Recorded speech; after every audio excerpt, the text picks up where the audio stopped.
खबर तफसील से। बांदीपुरा के सरहदी खित्ते गुरेज में तुलेल तहसील के गुजरान नामी इलाके में फौज का एक चीता हेलीकॉप्टर हादसे का शिकार हो गया है। इस हादसे में को पायलट शहीद हो गए हैं। दूसरे पायलट को शदीद तौर पर जख्मी हालत में 92 बेस अस्पताल में दाखिल किया गया है। फौज की जानिब से जारी किए गए एक बयान के मुताबिक ये चीता हेलीकॉप्टर एक बीमार फौजी एहलकार को एयरलिफ्ट करने के मिशन पर रवाना हुआ था। ताहम ये हेलीकॉप्टर गुजरान नामी इलाके में गिरकर तबाह हो गया। इस हादसे में शहीद होने वाले मेजर संकल्प यादव नामी को पायलट का ताल्लुक जयपुर राजस्थान से है। हादसे की वजूहात का पता लगाया जा रहा है। लौकीपुरा खाग से ताल्लुक रखने वाले फौजी एहलकार समीर अहमद की लाश को आज उनके आबाई गांव पहुंचाई गई। जो ही उनकी लाश पहुंची तो वहां सफ़े मातम बिछ गया। समीर के नमाज जनाजा में सैकड़ों लोगों ने शिरकत की। फौजी एजाज के साथ इनकी आखिरी रसूमात अदा की गई। GOC 15 कौर ने CDR 5 सेक्टर RR में इन पर फूलों की चादर चढ़ाई। इन्होंने समीर के वालिद से भी ताज़ियत की। SSP बडगाम ताहिर सलीम भी समीर के आबाई गाँव में मौजूद रहे। इन्होंने शहीद फौजी जवान को खराज अक़ीदत पेश किया। वाज़ेह है कि समीर 3 रोज़ कबल अचानक घर से लापता हुए थे। जुमेरात को उनकी लाश नज़दीकी गांव लिबरन में बरामद की गई। समीर अहमद जम्मू में तैनात थे। वो छुट्टी पर घर आए थे। आगे बढ़ेंगे। अपनी पार्टी के सदर सैयद अल्ताफ बुखारी का कहना है कि हालिया इंतखाबी नताइज बताते हैं कि अब खानदानी सियासत का खात्मा हो चुका है। अल्ताफ बुखारी का कहना था कि इन नताइज ने साबित कर दिया है कि लोग इन सियासतदानों को वोट देते हैं जो जमीन पर काम करते हैं। वो आम आदमी पार्टी की जीत को इलाकाई जमातों के नए किरदार के तौर पर देखते हैं। लोग अब पुश्तैनी सियासतदानों या ख़ानदानी सियासतदानों के नामों पे नहीं जाते, काम पे जाते हैं। क्लियरली जहाँ जहाँ काम हुआ है, अब देखिए यूपी में मायावती जी कहीं नहीं, प्रियंका गांधी कहा जाता था कांग्रेस का रीबर्थ क्या होगा जब प्रियंका गांधी आएगी। It has not been able to get into double digits also.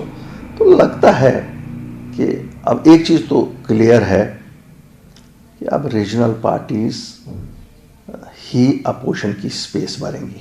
न कांग्रेस ने वो स्पेस खो दी है जो एक पैरामाउंट अपोजिशन पार्टी की थी। आगे लगता है अगर ऐसा ही रहा, अब कांग्रेस 2 स्टेट्स में टोटल है जहां वो रूल कर रहे हैं, आप भी 2 स्टेट्स में हैं, तो regional parties will have a greater stay in the opposition. People's conference के जनरल सेक्रेटरी अब्दुल गनी वकील का कहना था कि उनकी पार्टी 5 रियासतों के अवाम के मैंडेट का एहतराम करती है।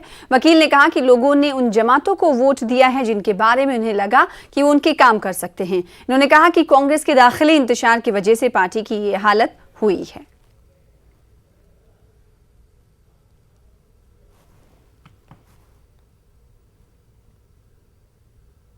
कांग्रेस की जो फैसले लीडरशिप के आज तक आए, वो ऐसा लग रहा है कि वो कांग्रेस का सफाया करना चाहते हैं। क्योंकि पंजाब के इलेक्शन के कुछ महीने ही थे तो उन्होंने लड़ाई शुरू की, चीफ मिनिस्टर को निकाला, फिर पहले एक को उम्मीदवार बनाया, दूसरे को उम्मीदवार बनाया।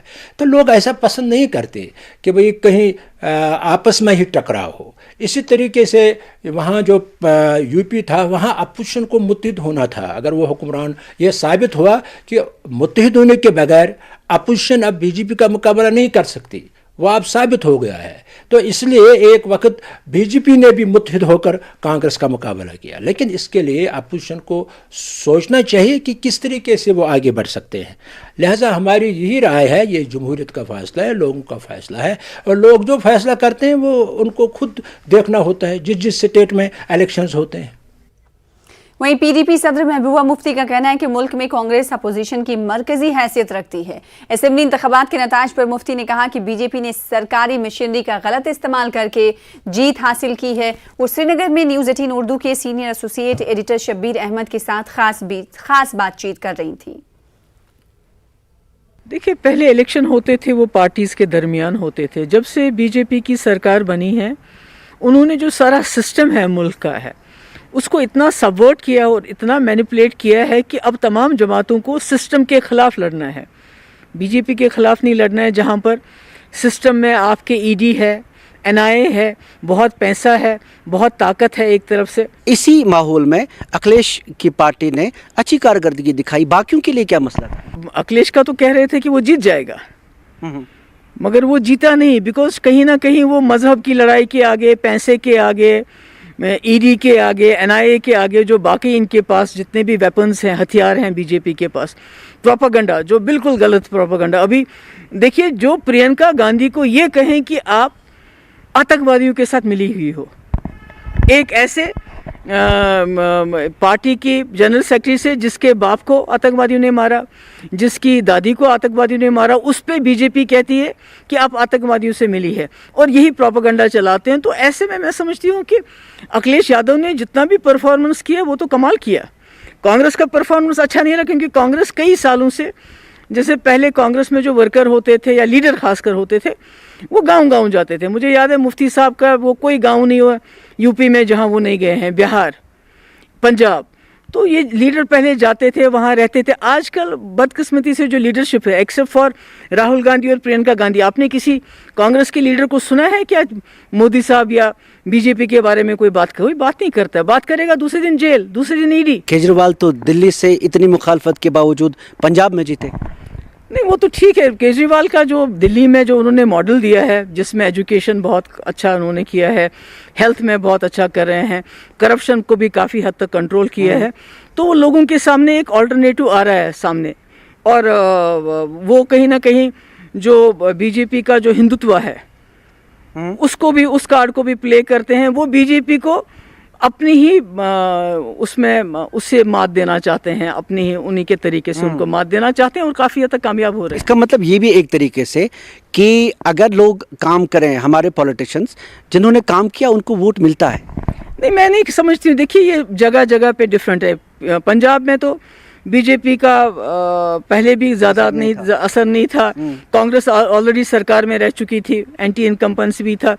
और दूसरा, जहाँ पर जितनी ज़्यादा लोग कम पढ़े लिखे होंगे, अनएजुकेटेड होंगे, वहाँ पर बीजेपी की जो पॉलिसी है वो ज़्यादा कारआमद होती है। साउथ में बीजेपी की पॉलिसी इतनी ज़्यादा नहीं चलती है, मगर नॉर्थ में जहाँ हमारे लोगों के पास एजुकेशन कम दे पाते हैं, जहाँ लोगों को जो है एक्सपोजर कम है, वहाँ पर मज़हब के नाम पे, जिन्ना के नाम पे, औरंगज़ेब के नाम पे, और गुर्बत के नाम पे, मुफ्त राशन देने के नाम पे, और पैसा दोस्त सब इस्तेमाल करने के नाम पे आप ये जो है बीजेपी के लिए कामयाबी हासिल करना ज़्यादा आसान हो। एक अपोजिशन, अल्टरनेटिव अपोजिशन खड़ा हो रहा है, कांग्रेस के बजाय रीजनल पार्टीज आगे जा रही हैं। देखिए, रीजनल पार्टी तो ठीक है, मेरा ये मानना है कि जो कांग्रेस है वो न्यूक्लियस है। कोई भी अपोजिशन तब तक इस बुलडोजर जो भी चल रहा है, जिसको ये तो बुलडोजर बुलाते हैं अपनी सरकार को, मैं नहीं बुलाती हूँ, ये इस जमात को अनसीट नहीं कर सकती तब तक जब तक उसमें कांग्रेस का साथ नहीं होगा। कांग्रेस तो खुद भी अपने साथ नहीं। मेरा ये है कि ये तो हमें नहीं होना चाहिए कि उन्होंने कह दिया जी 2017 में लोगों ने फैसला कर लिया था यूपी इलेक्शन रिजल्ट्स के बाद कि 2019 में बीजेपी जीत जाएगी, और आज लोगों ने फैसला कर लिया कि 2024 भी। ये ऐसा नहीं होता है। मेरा ये है कि जिस तरह से बाकी जमातें, चाहे वो ममता जी हैं, चाहे स्टालिन हैं, चाहे कांग्रेस के राहुल जी हैं या प्रियंका जी हैं, या चाहे केजरीवाल साहब हैं, अखिलेश यादव, जितने भी हैं ये बड़े बड़े लीडर हैं, लालू प्रसाद यादव जी के लड़के तेजस्वी यादव, तो अगर ये लोग कॉन्स्टेंटली हिम्मत ना हारें, मेरा ये है कि मैंने देखा है कि प्रियंका जी का एक कनेक्ट है लोगों के साथ, लोग कनेक्ट करते हैं, मगर शायद अभी लोगों को ये कॉन्फिडेंस नहीं है कि अगर हम इनके साथ जाएंगे तो ये जीत सकते हैं। उसके लिए मेहनत करनी पड़ेगी, और आज से ही लेके पिछले 3 साल से तो कर ही रहे हैं, 2024 तक उनको मेहनत करनी पड़ेगी। आप देखेंगे ये रिजल्ट बदल जाएंगे। हमने देखा पंजाब में बड़े बड़े फेसेस हारे। आपको नहीं लगता कि जो इंडिविजुअल परफॉर्मेंसेस हैं, जो चेहरे आगे आते हैं जिन्होंने काम किया है, उनको भी उनसे जीत या हार का फैसला होता है, बजाय ये कि मीडिया क्या कहे? नहीं, मैं नहीं वो कहती हूँ, मैं ओवरऑल की बात में, पंजाब की बात तो अलग है। पंजाब में लोगों ने चुना, एक ऑल्टरनेटिव चुना, उनको मिला, मगर मैं कहती हूँ कि जो हर जगह पंजाब जैसा माहौल नहीं है। पंजाब में जो किसान है वो बहुत गुस्से था, वो बीजेपी से भी बहुत गुस्सा था, और कांग्रेस से भी कोई ज़्यादा खुश नहीं था, इसलिए वो केजरीवाल जी को आजमाना चाहते थे, जिन्होंने दिल्ली में कुछ करके दिखाया। यहाँ आप कहती रही हैं कि एंटी बीजेपी फोर्सेस को हमें खड़ा करना है। अब तो लगता है कि इन्हीं के साथ डील करना है, कैसे करें? नहीं देखिए, वो तो मुफ्ती साहब ने जब 2015 में फैसला किया था बीजेपी के सजाने का, वो तो ये बात तभी समझ गए थे कि जो बीजेपी आ गई है, जो मोदी जी का जो आना है, ये कोई एक इलेक्शन की बात नहीं है, ये अगले इलेक्शन में भी आ सकते हैं और बड़ी ताकत के साथ आ सकते हैं। और चूँकि जम्मू कश्मीर एक बहुत ही सेंसिटिव स्टेट है, जम्मू कश्मीर को मसले के हल के लिए, मुसीबत से निकालने के लिए हमें बीजेपी के साथ काम करना पड़ेगा। वो तो तब ये बात कहते थे, आज की बात नहीं है। तो आज भी अगर जहाँ तक जम्मू कश्मीर की समस्या के समाधान की बात है, हल की बात है, या जो बाकी मसाइल हैं हमारे, आजकल हमारे रोज़ हमारे लड़कों को OGW के नाम पे, हाइब्रिड मिलिटेंट के नाम पे, वाइट कॉलर्ड मिलिटेंट के नाम पे, पता नहीं किस किस नाम पे लड़कों को गिरफ्तार किया जाता है। कोई रिकॉर्ड नहीं है, हमें पता नहीं, कोई सबूत नहीं है वो क्या है। ये जी एसोसिएट था मिलिटेंट्स का। ये तो तमाम प्रॉब्लम्स है और इन प्रॉब्लम्स को तो मरकजी सरकार नहीं देखना पड़ेगा, इस तरह से तो नहीं होगा। आप खफा हैं क्योंकि आप एक पॉलिटिकल एरिना में हैं, आपको भी इन्हीं के साथ डील करना नहीं, देखिए ना, हमें तो बीजेपी की जो पॉलिसीज़ हैं, बिकॉज मैंने कहा वाजपेयी जी भी तो बीजेपी के थे, पर उनकी पॉलिसी इंसानियत की थी, जमहूरियत की थी। वो तो बुलडोज नहीं करते थे लोगों को, ये तो बुलडोज करते हैं सब कुछ। अगर इनकी बात नहीं मानी तो ईडी आपके पीछे पड़ जाता है, NIA आपके पीछे पड़ जाता है, आपका पासपोर्ट बंद किया जाता है। आप इमेजिन कर लीजिए, मेरी माँ का पासपोर्ट बंद कर दिया, शी हैज़ नथिंग, उसका तो पॉलिटिक्स के साथ लेना देना ही नहीं है। मेरे भाई को NIA ने बुलाया, ये ईडी ने बुलाया, मेरी मदर को बुलाया, आम लोगों को कितनों को बुलाते हैं, रोज़ कितने छापे डालते हैं यहाँ। बीजेपी को समझनी चाहिए कि जम्मू कश्मीर के लोग, अगर उनके हाथ में ना पत्थर है ना बंदूक है, इस वक्त जो मेजॉरिटी है, उसके बावजूद क्या ज़रूरत है हमें 10 लाख से भी ज़्यादा आर्मी जम्मू कश्मीर में रखनी पड़ रही है, यानी इंगेज कर रहे हैं।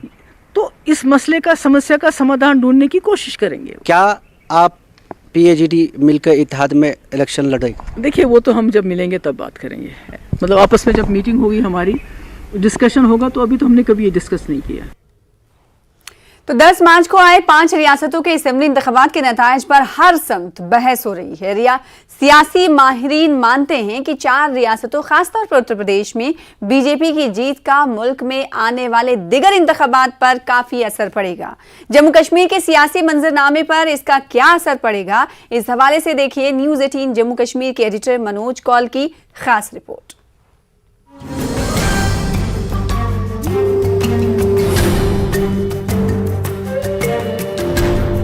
5 रियासतों में असेंबली इंतखाबात के नताइज सामने आने के बाद ये बात साफ हो गई है कि बीजेपी उत्तर प्रदेश, गोवा, मणिपुर और उत्तराखंड में हुकूमत बनाने जा रही है।